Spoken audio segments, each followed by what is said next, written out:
ইরানের সম্ভাব্য প্রতিক্রিয়া নিয়ে নতুন করে সতর্ক বার্তা দিয়েছেন যুক্তরাষ্ট্রের সাবেক উপসহকারী প্রতিরক্ষামন্ত্রী মাইকেল মুলরয়। তার ভাষায়, খামেনিকে হত্যা করা ভেনেজুয়েলার পর যুক্তরাষ্ট্রের দ্বিতীয় রেজিম পরিবর্তন প্রচেষ্টা হিসেবে দেখা হতে পারে।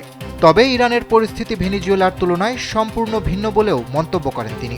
কাতার ভিত্তিক সংবাদ মাধ্যম আল জাজিরাকে দেওয়া এক সাক্ষাৎকারে মুলরয় বলেন, ভেনেজুয়েলার শাসন ব্যবস্থা মূলত প্রেসিডেন্ট নিকোলাস মাদুরোকে কেন্দ্র করে গড়ে উঠেছিল এবং তার অধীনে অপেক্ষাকৃত দুর্বল সহযোগীরা ছিলেন। কিন্তু ইরানের ক্ষেত্রে কাঠামো পুরোপুরি ভিন্ন।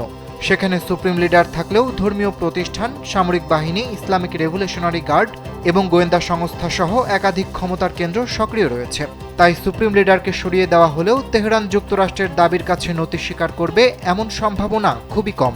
বরং সাম্প্রতিক বক্তব্য ও অবস্থান দেখে মনে হচ্ছে ইরান পরিস্থিতিকে আরও তীব্র করতে পারে, যা পুরো মধ্যপ্রাচ্যকে পূর্ণমাত্রার যুদ্ধে ঠেলে দিতে পারে। এতে শুধু যুক্তরাষ্ট্র নয়, পারস্য উপসাগরীয় দেশগুলোকেও বড় ধরনের ক্ষতির মুখে পড়তে হতে পারে।